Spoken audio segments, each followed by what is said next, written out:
America के नवनिर्वाचित राष्ट्रपति डोनाल्ड ट्रंप अपनी सरकार के अहम पदों पर नियुक्तियां कर रहे हैं। इसी क्रम में ट्रंप ने हिंदू नेता तुलसी गबार्ड को बड़ी जिम्मेदारी सौंपी है।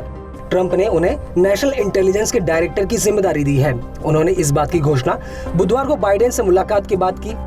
तुलसी गबार्ड ट्रंप के दूसरे कार्यकाल की शुरुआत के बाद इस पद को संभालेंगी। वह अवरील हेंस की जगह लेंगी। अब सवाल ये है कि आखिर कौन है तुलसी गबार्ड, जिन्हें ट्रंप ने इतनी बड़ी जिम्मेदारी सौंपी है। दरअसल 43 साल की तुलसी गबार्ड अमेरिका की पहली हिंदू सांसद रही हैं। उन्होंने 21 साल की उम्र में हवाई से अपने राजनीतिक करियर की शुरुआत की थी। वह 4 बार डेमोक्रेटिक पार्टी से सांसद रही हैं। तुलसी गबार्ड पहले बाइडेन की डेमोक्रेटिक पार्टी की नेता थीं, लेकिन उन्होंने कुछ दिनों पहले रिपब्लिकन पार्टी को ज्वाइन किया और ट्रंप के साथ आ गईं। तुलसी 1 दशक पहले लेफ्टिनेंट कर्नल के तौर पर इराक युद्ध में लड़ चुकी हैं और अमेरिकी आर्मी रिजर्विस्ट रही हैं। उन्होंने अक्टूबर 2022 में डेमोक्रेटिक पार्टी पर गंभीर आरोप लगाते हुए पार्टी छोड़ दी थी। तुलसी का कहना था कि डेमोक्रेटिक पार्टी कुछ एलिट लोगों के कंट्रोल में आ चुकी है। ये जंग की बातें करते हैं, श्वेत लोगों का विरोध करते हैं और नस्ल भेदी ग्रुप में तब्दील हो रहे हैं। उन्होंने इस्लामी चरमपंथी को न रोक पाने के लिए डेमोक्रेटिक सरकार की आलोचना भी की थी। तुलसी 2016 के चुनाव में डेमोक्रेटिक पार्टी की तरफ से राष्ट्रपति पद की उम्मीदवार थीं।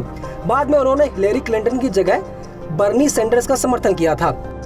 वे 2020 में राष्ट्रपति पद के लिए डेमोक्रेटिक प्राइमरी की दौड़ में शामिल रही थीं। बाद में उन्होंने बाइडेन का साथ दिया था। 2022 में पार्टी छोड़ने के बाद तुलसी ने फॉक्स न्यूज को ज्वाइन कर लिया था।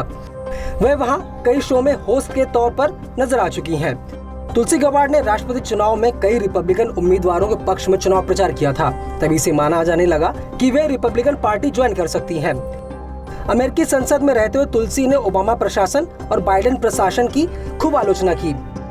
तुलसी मौजूदा उपराष्ट्रपति कमला हैरिस की भी तीखी आलोचक मानी जाती हैं। तुलसी ने साल 2019 में तब सुर्खियां बटोरी थी जब उन्होंने भारतवंशी कमला हैरिस को एक डिबेट में पछाड़ दिया था। दरअसल दोनों साल 2020 के अमेरिकी राष्ट्रपति पद के दावेदारों में शामिल थे। इस दौरान दोनों के बीच प्राइमरी चुनाव के लिए बहस हुई थी। इसमें तुलसी के कई सवालों का कमला जवाब तक नहीं दे सकी थी।